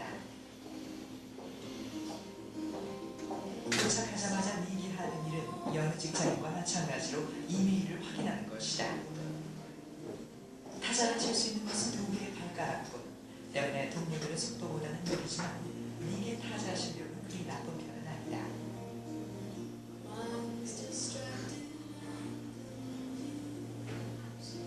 닉에게 있는 것은 머리와 목뿐. 할 수 있는 것은 아무것도 없을 거라 생각하지만 어릴 적부터 지금까지 닉은 많은 불가능을 가능하게 만들었다. I was in high school and I was mailed a newspaper clipping article about Nick and how he could ride the skateboard and swim and play the drums. And so I brought the newspaper article to my teacher. And look, this is my cousin. Look what he can do. He doesn't have arms and legs, but look, he can ride a skateboard. He can do all these cool things. Isn't this amazing? And my teacher looked and he said, oh no, that's not real. 호주에서 태어난 닉은 태어날 당시 의학적으로는 아무 이상이 없었지만 팔과 다리가 없이 아주 작은 왼쪽 발만을 가지고 있었다. 다른 아이들이 자라면서 걷고 뛰는 것을 배울 무렵 그는 휠체어에 앉는 법을 배워야 했고 자라면서 닉은 점점 아이들과는 다른 자신의 모습에서 희망 대신 절망을 먼저 배웠다. When I was 8 years old, I did want to end my life. Just felt hopeless, broken, alone. It's like it was pointless. There's no point to my life. There's no point to go to school. I didn't even think I was even going to be able to go to university. You know, cold. I don't know how to describe it, but it's like bitterness as well. Anger towards God, bitterness towards people because they don't understand. I was scared. I was scared. I was broken, weak. Yeah. 자신감 넘치는 지금과 상을 달랐던 어린 시절 8살 어린 나이에 삶을 포기할 정도로 절망에 빠졌던 그가 지금처럼 활기차고 행복한 청년이 될 수 있었던 것은 삶의 이유를 찾았기 때문이다.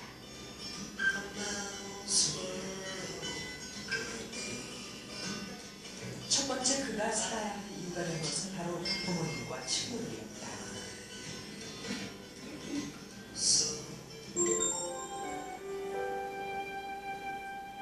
자녀를 가진 아이, 그러나 부모님은 닉을 창피하거나 무조건 도와줘야 할 아이가 아니라 다른 아이들과 마찬가지로 무엇이든 혼자서 해내는 법을 가르쳤다. And he regards himself as normal, just with a few bits and pieces missing. You kind of wonder, try to imagine what kind of future is he going to have and what kind of life this person is going to lead. I think he's going to have quite a good life. 이후 닉은 장애인 학교가 아닌 일반 학교에 진학했다. 그리고 자라면서 그는 점점 더 어려운 일들에 도전했다.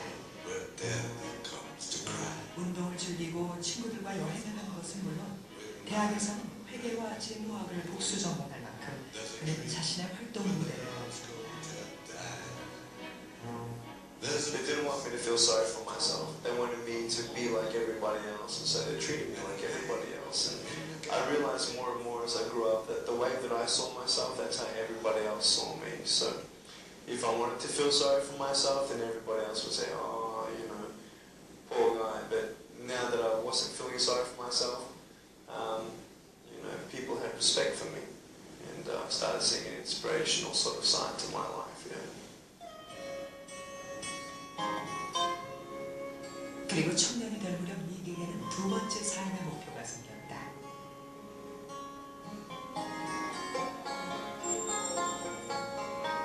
현재 닉의 직업은 행복을 전하는 전문 강사. 힘들었던 어린 시절 때문인지 특히 닉은 청소년들의 가능함에 더욱 관심을 갖는다. Thank you very much. Nice to see you. My name is Nick Vujicic, and it's a pleasure to be with you. So I have no limbs, but I have my little chicken drumstick. And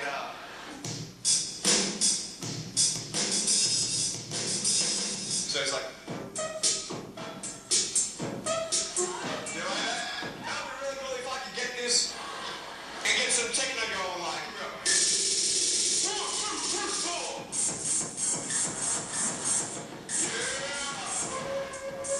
There you go, you like that? Is that cool? Beautiful. ready? Right? Hello! So what do you do when you fall down? Get back up. Everybody knows to get back up, because if I start walking, I'm not going to get anywhere. But I tell you, there are some times in life where you fall down. You feel like you don't have the strength to get back up. Do you think you have hope? Because I tell you, I'm down here, face down, and I have no arms, no legs. It should be impossible for me to get back up, but it's not. You see, I will try 100 times to get up, and if I fail 100 times, if I fail and I give up, do you think that I'm ever going to get up? No. But if I fail, I try again, and again, and again. But I just want you to know that it's not the end. It matters how you're going to finish. Are you going to finish strong? And you will find that strength to get back up like this.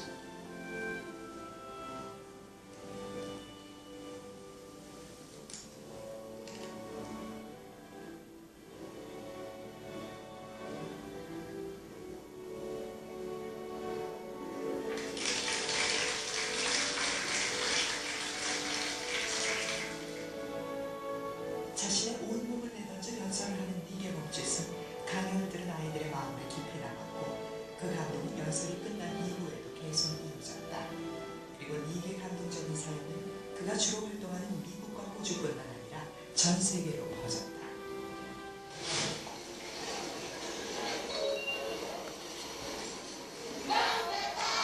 2006년, 닉은 그동안 꿈꿔오던 아프리카와 아시아 땅을 달렸다. 아이들의 환호이 이어졌던 아프리카와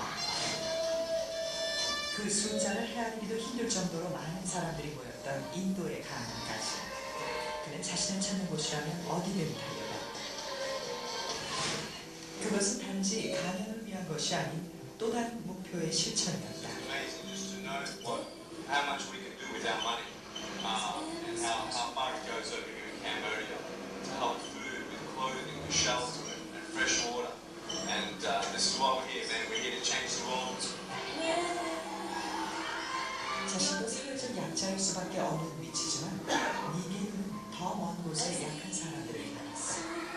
닉은 강연으로 얻은 수익금으로 캄보디아의 낙후된 지역에서 교육조차 받지 못하는 아이들을 위해 도움을 주고 있으며 식수와 인프라 사업과 같은 사회개발 문제에도 적극적으로 나서고 있다.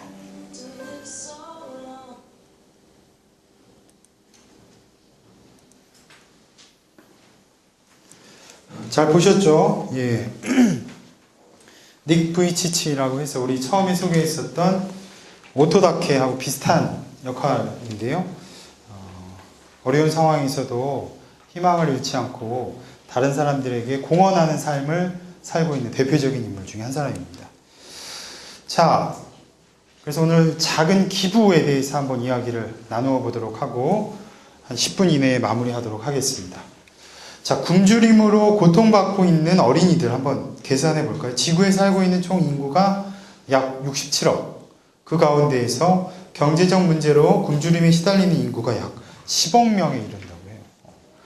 그래서 6명 중 1명이 굶주림으로 고통을 받고 있고요. 굶주림, 영양실조 등으로 사망하는 인구가 3.5초마다 1명씩 있다고 해요. 참 우리는 그래도 많이 풍족해졌죠. 먹는 거, 입는 거, 마시는 거 이런 것들은 우리는 솔직히 큰 걱정은 안 하고 살죠. 근데 저기 지구 반대편 또 이런 쪽에서는 먹는 거, 기본적인 욕구 충족이 안 되는 사람들이 그렇게 많다고 하네요.